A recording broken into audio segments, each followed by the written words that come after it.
Abra a palavra de Deus na carta de Paulo aos Coríntios, a primeira carta de Paulo aos Coríntios, capítulo 9, a partir do versículo de número 24. Aqui nós encontramos um princípio espiritual muito importante para a vida de qualquer cristão. 1 Coríntios 9, 24. Não sabeis vós que os que correm no estádio, todos na verdade correm, mas um só leva o prêmio? Correi de tal maneira que o alcanceis. E todo aquele que luta, de tudo se abstém. Eles o fazem para alcançar uma coroa corruptível, nós, porém, uma incorruptível. Mantenha sua Bíblia aberta na 1 Coríntios, capítulo 9. Nesses dois versículos nós vemos Paulo fazendo uma analogia entre um esporte olímpico, entre uma luta também e a vida cristã. Ele coloca aqui duas coisas. Em primeiro ele fala de uma corrida e também depois de uma luta. E o cristão é chamado não só a correr, mas também a lutar, e todas as duas coisas espiritualmente. Pois aquele que pratica o esporte vai em busca de uma coroa corruptível, em busca de uma glória efêmera e temporal. Mas o cristão, o verdadeiro cristão, vem para lutar e para prosseguir, correndo em busca de uma coroa incorruptível, ou seja, a vida eterna, ou seja, a pátria celestial, a casa do Pai. Por isso, no versículo seguinte, no 26, ele diz o seguinte: pois eu assim corro, não com a coisa incerta, assim combato, não combatendo no ar. A mesma analogia, pois aquele que corre uma corrida, aqui disputando um prêmio temporal, uma coroa corruptível, é em busca de algo incerto. Ele não tem certeza daquilo que ele vai alcançar. Ele não tem certeza, mas aquele que de fato recebeu do Senhor e está vivendo em santificação, tem a certeza daquilo que ele vai encontrar. Ele não está lutando, como Paulo diz, dando murros ou esmurrando o ar. Assim como ele fala, não como batendo no ar, mas ele está com certeza sabendo o que ele vai encontrar se ele caminhar neste caminho, se ele estiver vivendo em santificação e renunciando a tudo aquilo que o afasta da comunhão com Jesus Cristo, que o afasta da presença do eterno Deus. Ele, nessa analogia, nessa pequena analogia, ele quer nos ensinar muitas coisas, porque no versículo seguinte ele vai dizer o que ele tem que fazer para ser vencedor nessa luta e nessa corrida. Veja bem, no versículo 27. Antes, esmurro ou subjugo o meu corpo e o reduzo à servidão, para que pregando aos outros, eu mesmo não venha de alguma maneira a ficar reprovado. Repito, antes subjugo o meu corpo e o reduzo à servidão, para que pregando aos outros, eu mesmo não venha de maneira alguma a ficar reprovado. Aqui há um princípio espiritual tremendo. É o próprio apóstolo Paulo, ao dizer isto, ele está nos ensinando do risco e do perigo de estarmos tremendamente enganados sobre aquilo que estamos vivendo. Quando ele diz, se nós não estivermos subjugando o nosso corpo, se nós não estivermos de fato, nos submetendo à lei de Deus, nós estamos enganados. Esse versículo é a mesma coisa aqui no original, a mesma coisa que ele usa na 2 Coríntios 13:5, onde, quando ele fala de ser reprovado, ele está dizendo não é somente uma perda de uma herança ou de um galardão ou de uma recompensa ministerial. Não, ele está falando sobre o risco de perder a salvação, sobre o risco de perder a sua herança eterna. É isso que ele está dizendo. E veja bem, quem é que está falando? É o próprio apóstolo Paulo. Subjugo o meu corpo, ou seja, eu mantenho sobre as rédeas minhas, do meu corpo, eu não faço os desejos da minha carne, eu não satisfaço os desejos da minha carne, antes eu subjugo, porque eu estou servindo a um Deus Todo-Poderoso, ao Espírito Santo, e a Ele eu me submeto, e através dele agindo em mim, eu submeto o meu corpo e o reduzo à servidão. Veja bem como que ele coloca isso, o risco de se perder a salvação. E agora, em seguida, entrando no capítulo 10, ele vai usar exemplos e coisas que ocorreram com Israel quando do Êxodo, para mostrar que aquilo que ocorreu pode perfeitamente ocorrer agora, se os cristãos atuais agirem conforme Israel antigo agiu. Veja como ele mostra para cada um de nós como é arriscado amar o mundo, ou desejar o mundo, ou ficar na prática do pecado, pois esta vida, que não é mais do que uma vida de ímpio e de pecador, só conduzirá ao inferno. Veja bem, e será alvo do juízo de Deus, como nós vamos ver agora. No capítulo 10, versículo 1, acompanhe comigo, veja o que ele diz. Ora, irmãos, não quero que ignoreis que nossos pais estiveram todos debaixo da nuvem, e todos passaram pelo mar. Até aqui. Veja, ele está dizendo da saída de Israel do Egito, sob a potente mão de Deus. Ali ele está dizendo que os nossos pais estiveram debaixo da nuvem, ou seja, debaixo do poder de Deus, debaixo da presença de Deus. Todos nós sabemos que o Egito simboliza o mundo, e Faraó, o rei do Egito, é um tipo de Satanás. Então ele diz, todos estavam debaixo da nuvem, todos passaram pelo mar. O abrir do mar vermelho é um símbolo, é a manifestação do poder do Altíssimo Deus. Portanto, eles estavam debaixo da nuvem, da presença de Deus, e recebendo do Deus Altíssimo a manifestação do seu poder.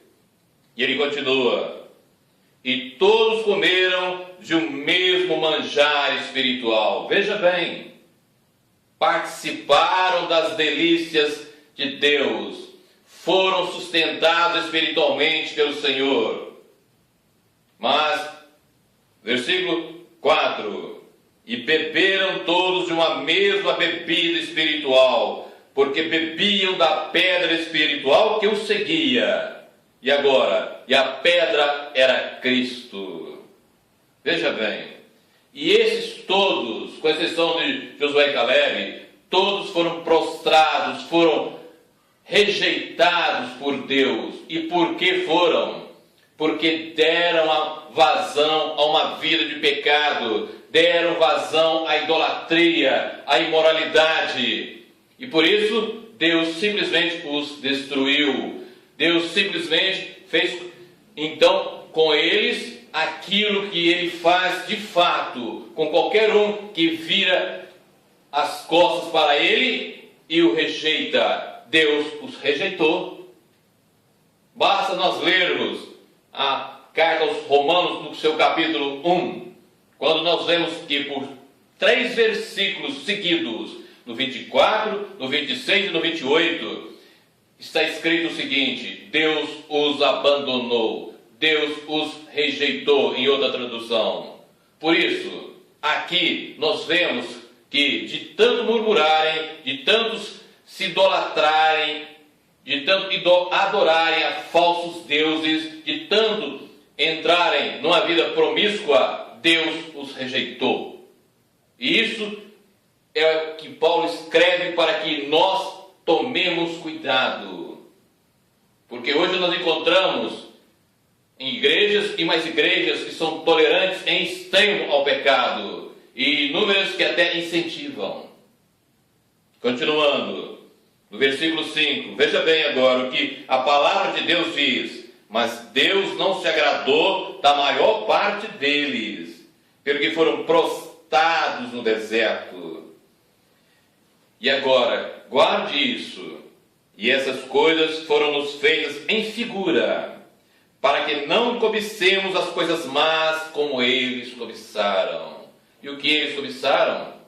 Uma vida de pecado, uma vida de rebeldia, uma vida de desobediência a Deus, uma vida contra os padrões de Deus, uma vida que fez com que eles se afastassem da presença do Todo-Poderoso. E no versículo 7, é Paulo falando para cristãos. Guarde isso, ele não está falando e nem escreveu para ímpios, ele escreveu para cristãos. No versículo 7, não vos façais, pois, idólatras, como alguns deles, conforme está escrito: o povo assentou-se a comer e a beber, e levantou-se para folgar. E não nos prostituamos, como alguns deles fizeram, e caíram no dia 23 mil. 23 mil. Paulo está aqui advertindo aos coríntios que se eles forem infiéis a Deus, como Israel foi, eles também serão julgados e não entrarão na pátria prometida, ou seja, nos céus. E não é somente aos coríntios, ele está advertindo a todos nós que dizemos ser cristãos. Mas ele continua: veja bem que o risco de cair da graça é real. No versículo 9: e não tentemos a Cristo, como alguns deles tentaram e pereceram pelas serpentes, juízo de Deus. E não murmureis, como também alguns deles murmuraram e pereceram pelo destruidor. Ora, tudo isso lhes sobreveio como figuras, novamente, pela segunda vez, e estão escritos para aviso nosso, para que já são chegados os fins dos séculos. Veja bem, ele está nos ensinando, nos advertindo, nos alertando que é necessário uma vida de santificação, uma vida na presença do Altíssimo Deus, uma vida dirigida tão somente pelo Espírito de Deus, uma vida onde nós renunciamos todas as coisas daqui e temos gravados em nós as coisas espirituais, como nos diz Colossenses 3, a partir do 1, buscando as coisas espirituais, pensando nas coisas espirituais, pois a nossa vida está escondida com Cristo em Deus, voltando para Ele, tão somente para Ele, e renunciando às coisas aqui. E Ele então nos dá um alerta mais sério ainda agora. Preste muita atenção no versículo 12. Aquele, pois, que cuida estar em pé, olhe que não caia. Agora ele está falando literalmente sobre da luta que é necessário ter contra o pecado, pois caso contrário, nós podemos, qualquer um de nós, cair da graça e perder a nossa salvação e perder a vida eterna. Pois eu repito, ele mesmo, no versículo 27 do capítulo 9, diz: subjugo o meu corpo e o reduzo à servidão, para que pregando aos outros eu mesmo não venha de alguma maneira a ficar reprovado. E ser reprovado, como eu disse, significa perder a salvação, a herança eterna. Então ele nos chama a atenção aqui, para que nós prestemos atenção e vivamos uma vida de obediência a Deus, que vivamos uma vida conforme a palavra de Deus quer. Caso contrário, nós podemos cair da graça e perder a nossa salvação e perder a vida eterna e perder o nosso lugar nos céus, na casa do Pai. Mas muitos vão dizer, ou podem afirmar, que não consegue vencer o pecado, que não consegue ficar sem pecar, como muitos já me disseram. Então o versículo seguinte, 13, vem em resposta a isso. Veja o que ele diz: não sobreveio sobre vós tentação senão humana, mas fiel é Deus, que não vos deixará tentar acima do que podeis. Antes, com a tentação, dará também o escape para que a possais suportar. Antes, eu digo o seguinte: eu não estou dizendo que o cristão não peca, mas o cristão não vive na prática do pecado. Porque muitos vêm e dizem que não consegue vencer isso, que não consegue ficar sem pecar, que não consegue ficar sem a prática diária do pecado. Então a resposta está aqui. Porque se o cristão se entrega ao pecado, não é porque a graça divina, porque a graça de Deus é insuficiente, mas é porque ele deixa de resistir, pelo poder do Espírito Santo, aos seus desejos pecaminosos. Então, ele faz o contrário do que o apóstolo Paulo fala no capítulo 9, versículo 27. Ele não subjuga o seu corpo, mantendo em servidão, mas ao contrário, ele o satisfaz. Porque a graça de Deus é mais do que suficiente. O poder de Deus, a vida de Deus, é mais do que suficiente para que possamos vencer e resistir ao pecado e todas as suas artimanhas. Porque nós podemos suportar, todo cristão pode suportar a tentação e escapar dela, se realmente nós desejarmos isso, mediante a ação do Espírito Santo e do poder de Deus, mediante a graça de Deus em nós. Deus se oferece a cada um de nós muito mais do que necessário para vivermos uma vida a cada dia mais santa, mais na presença dEle e cada vez mais distante do pecado. Muitos falam, uma vez salvo, salvo para sempre. Aqui, a palavra de Deus diz, não. Você pode perder a graça sim. Você pode cair da graça sim. Coríntios 10, 12. Aquele, pois, que por estar em pé, olhe para que não caia. E a maneira mais correta, como eu acabei de dizer, é depender do Espírito Santo. Dia após dia, vivendo segundo a palavra de Deus, não segundo doutrinas humanas, não segundo costumes sociais, mas segundo a palavra de Deus, tendo uma vida de intimidade com Jesus, tendo uma vida de comunhão com o Senhor, buscando sempre mais conhecer a sua palavra e conhecê-lo como Deus Todo-Poderoso. Nunca se esqueça, Deus se oferece a nós diariamente, mas para que nós sejamos de fato verdadeiros cristãos, o próprio Jesus Cristo, em inúmeros textos, nos diz o que é necessário ser feito e o que não é necessário ser feito, como eu já disse. Em primeiro lugar, renuncie a si mesmo, tome a sua cruz, depois siga-me. Renuncie tudo quanto tem, se eu te pedir, é Jesus falando. Receba o reino dos céus como uma criança, senão você não vai entrar nele. Compreenda que nós estamos numa luta, estamos numa corrida espiritual. E as nossas armas para vencermos os nossos inimigos são também espirituais, porque eles, os nossos inimigos, são espirituais e não carnais.